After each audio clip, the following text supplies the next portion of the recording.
আসসালামু আলাইকুম রহমতুল্লাহি ওয়া বারাকাতুহু। সুপ্রিয় শিক্ষার্থীরা, কেমন আছো সবাই? আশা করছি আল্লাহর রহমতে অনেক ভালো আছো। তো তোমাদের দোয়ায় অনেক ভালো আছি।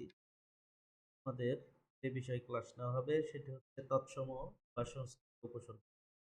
গত ক্লাসেই আমি আমাদের ঘোষণা দিয়েছিলাম যে আমি তৎসম ক্লাস নেব। তোমাদের কথা বিবেচনা করে, আর সামনে যেহেতু বার্ষিক পরীক্ষা, এই কথা বিবেচনা করে দ্রুতই তোমাদেরকে আমি এই তৎসম উপসর্গের ক্লাস নিচ্ছি এবং আপলোড দিচ্ছি। আশা করছি তোমরা মনোযোগ সহকারে ক্লাসটি দেখবে। যদি কেউ 5 মিনিট না টেনে ভিডিওটি দেখো, তাহলে ইনশাআল্লাহ অবশ্যই এর তৎসম উপসর্গ মুখস্থ হবেই।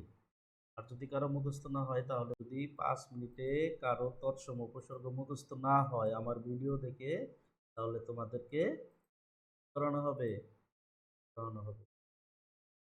আর যেসব চাকরি প্রত্যাশী ভাই বোনেরা আছেন বা যারা চাকরি পরীক্ষায় উপসর্গ নিয়ে কনফিউশনে থাকেন, যে উপসর্গ প্রশ্ন আসলে আপনারা অ্যান্সার করতে পারেন না, তাদের জন্য আজকের এই ক্লাসটি।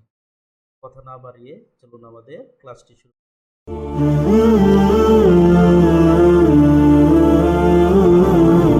তো তৎসম উপসর্গ শুরু করার আগে আমরা উপসর্গ সম্পর্কে ধারণা দিয়ে দেই। যে আমরা গত ক্লাসে উপসর্গ সম্পর্কে বিস্তারিত আলোচনা করছি। তো আজকের নতুন যারা ক্লাস করবে তাদের জন্য আমি একটু আলোচনা করছি যে উপসর্গ কাকে বলে। যেসব অব্যয় ধাতু বা শব্দের পূর্বে বসে নতুন শব্দ গঠন করে তাকে উপসর্গ, অর্থাৎ উপসর্গ সাধারণত শব্দের আগে বসে। উপসর্গ সাধারণত কোথায় বসে? শব্দের আগে বসে। এখানে কিছু উদাহরণ দিয়েছি, যে মরণ একটি শব্দ। মরণ একটি শব্দ। এই মরণ শব্দের আগে আ উপসর্গ যুক্ত হয়ে কি হয়েছে? আমরণ। আমরণ নতুন একটি অর্থবোধক শব্দ। অর্থাৎ আমি যে শব্দটি নির্ণয় করব বা যে শব্দটি আমরা এখানে দেব, সেটা অবশ্যই অর্থবোধক হতে হবে। আরেকটি উদাহরণ, জীবন একটি শব্দ, তার আগে আমরা আ উপসর্গ পেয়েছি, তো আজীবন পেল। উপসর্গ যেসব কাজ করে থাকে, নতুন অর্থবোধক শব্দ তৈরি করে, শব্দের অর্থের পরিবর্তন ঘটায়। দেখেন এখানে কি করছে? মরণ। মরণ শব্দের আগে আ উপসর্গ যুক্ত করে আমরণ শব্দ করেছে, অর্থাৎ আমাদের এই দুইটার সাথে মিলে যাচ্ছে, শব্দের অর্থের পরিবর্তন ঘটায়। 3 নম্বর হচ্ছে শব্দের অর্থের সম্প্রসারণ ঘটায়। আশা করি বুঝতে পারছো। তো তোমাদের কাছে আবারও অনুরোধ করছি, তোমরা আমার উপসর্গের 1 নম্বর ভিডিওটি দেখবে বা পূর্বের ভিডিওটি দেখবে। আশা করছি খাঁটি বাংলা উপসর্গ তোমাদের ক্লিয়ার হয়ে যাবে। তো তৎসম উপসর্গ বা সংস্কৃত উপসর্গ মোট 20টি। এটা আমরা কিভাবে মুখস্থ করবো? আমরা যদি 20টি উপসর্গ এরকম ভাবে লিখে দিতাম একসাথে, তাহলে কি হতো? করা যেত না, বা মুখস্থ হলেও 1 ঘন্টা বা আধা ঘন্টা বা একদিন পরে ভুলে যেতে। তো মানে আমি যেভাবে মুখস্থ করতাম, আমার 3 থেকে 4 মিনিট ইনশাল্লাহ মুখস্থ হয়ে যেত। আশা করছি আপনাদেরও মুখস্থ হয়ে যাবে। তো আমি এরকম ভাবে পড়তাম যে প্র, পরা, পরি, পতি, অপ, উপ, অপি, অভি, অতি, অধি, উত, আ, অব, অনু, দূর, সম, সু, বি, নি, নির। সবাই যদি এরকম ভাবে পড়েন, ইনশাল্লাহ 3 থেকে 4 মিনিটের মধ্যেই মুখস্থ। এরকম ভাবে কিন্তু পড়া যাবে না, যে এই যে এরকম কলাম আকারে কিন্তু পড়া যাবে না, যে প্র, অপ, অতি, অপ, সু, এরকম ভাবে না। আমরা পড়বো হচ্ছে এই সারি আকারে পড়ব। প্র, পরা, পরি, প্রতি, অপ, উপ, অপি, অভি, অতি, অধি, উত, আ, অব, অনু, ভূর, সম, সু, বি, নি, নি। এখন আমরা কিছু উদাহরণে চলে যাই।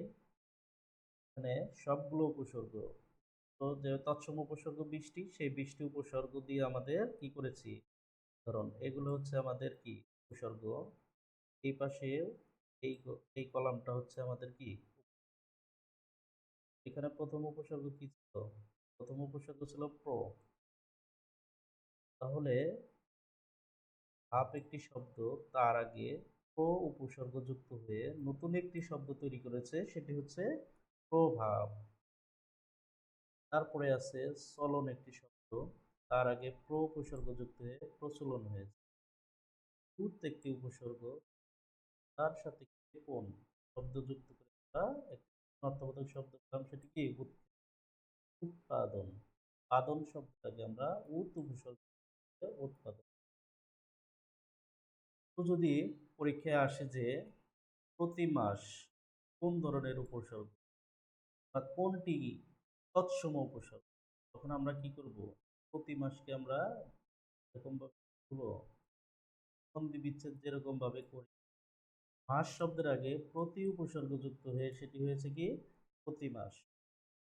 যেমন সম্মান, সম্মান, সম্মানকে আমরা কিভাবে বিশ্লেষণ করি? সমযোগ মান, মান একটি শব্দ, তার আগে সম উপসর্গ যুক্ত হয়ে সেটি হয়েছে সম্মান। মান হচ্ছে কি তৎসম উপসর্গ। তারপরে হচ্ছে সম্মুখ, সম্মুখকে আমরা কিভাবে বিশ্লেষণ করতে পারি? সম, সম যোগ যোগ সম্মুখ। এরপরে আছে নীরোগ, এর আগে নি উপসর্গ যুক্ত হয়ে কি করেছে? নীরোগ, অর্থাৎ শব্দের পুরো অর্থটাই কি করে দিছে? পরিবর্তন করে দিছে। আশা করছি সবাই এই উপসর্গ সহ সহ মানে উপসর্গ দিয়ে যেসব উদাহরণ আছে, তা প্রত্যেকটি উদাহরণ পুঙ্খানুপুঙ্খানুভাবে করবে। আরো অনেক উদাহরণ আছে, এই নোটটি আমরা দেখব। এখানে বলা হয়েছে যে এই চারটি উপসর্গ তৎসম এবং দেশি উভয় উপসর্গতেই ব্যবহৃত হয়ে থাকে। অর্থাৎ এই চারটি উপসর্গ মানে কি? এই যে নিচে দেওয়া আছে দেখো, সু বি নি আ, সু বি নি আ, এই সু বি নি আ, এই চারটি উপসর্গ কোথায় ব্যবহৃত হয়? এই চারটি উপসর্গ তৎসমও হয়, আবার দেশি উপসর্গ।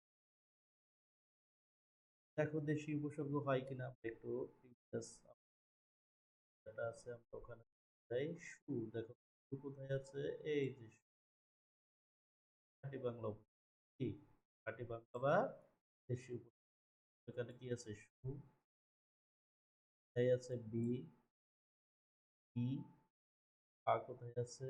আ, আ, আ, এই যা, অর্থাৎ এই চারটি উপসর্গ খাঁটি বাংলাও হয় এবং তৎসম বা সংস্কৃত হয়। আমরা একটু এখন উদাহরণে চলে যাই। উদাহরণে যাব হচ্ছে সপ্তম শ্রেণীর বাংলা বইয়ের পরীক্ষার উদাহরণ। এখানে বলা হয়েছে যে প্রসাদিত শব্দের নমুনা। আমরা আজকে শিখতে তৎসম কোনগুলো আমরা এখান থেকে স্বর্গ, তৎসম স্বর্গ। তৎসম উপসর্গ কোনগুলো? দেখি এটি তৎসম উপসর্গ কিনা। অতি, এখানে শব্দ, দেখি এটি তৎসম উপসর্গ কিনা। হ্যাঁ, এই যে দেখো এখানে কি দেওয়া আছে? অতি। এই অতি শব্দটি, অতিমারিত শব্দটি হচ্ছে একটি তৎসম শব্দ। কারণ কি? মারি শব্দের আগে অতি উপসর্গ যুক্ত হয়ে অতিমারি হয়েছে। অধিবাসী, অধিবাসী কি কি তৎসম উপসর্গ। তারপরে আছে অপকর্ম, অপকর্ম দেখো অপ আছে এই যেখানে। তারপরে আছে আজীবন, আজীবন, এই আজীবন, এই আজীবন শব্দটি একটি খাঁটি বাংলা এবং তৎসম উভয় উপসর্গতেই ব্যবহৃত হয়। অর্থাৎ আমরা এটিকে আমরা তৎসম বা খাঁটি বাংলা উপসর্গ। তারপরে উপগ্রহ, উপগ্রহ এটি একটি কি? দেখো এই যেখানে উপ শব্দটি একটি, উপগ্রহ শব্দটি একটি কি বাংলা, সরি, উপগ্রহ শব্দটি তৎসম বা সংস্কৃত। আরো কি কি আছে? এই যে পরাজয় একটি তৎসম উপসর্গ, পরিত্যাগ এটি তৎসম উপসর্গ, প্রগতি এটি একটি তৎসম উপসর্গ, প্রতিধ্বনি এটি একটি তৎসম। দেখো আমার মুখস্থ হয়ে গেছে। বিশেষ, বলতো কি হবে? কমেন্টসে আমাকে জানাবা। খুব দ্রুত কমেন্টসে জানাবা। বিশেষ এটি কি ধরনের উপসর্গ? বিশেষ কি ধরনের উপসর্গ? সুদিন এটি কি ধরনের উপসর্গ? এটাও তোমরা কমেন্টসে জানাবা। সুদিন কি উপসর্গ? এটি তৎসম, সংস্কৃত, দেশি, কোন উপসর্গ এটি? তো উদাহরণগুলো যদি তুমি বেশি বেশি প্র্যাকটিস করো, আশা করছি 5 মিনিটে তোমার উপসর্গ মুখস্থ হয়ে যাবে। আজকের মতো ভিডিও এখানেই শেষ করছি। ভিডিও শেষ করার আগে তোমাদের কাছে অনুরোধ, যদি আমার ক্লাসটি তোমাদের ভালো লাগে তাহলে অবশ্যই অবশ্যই আমার ভিডিওটি লাইক দিবে।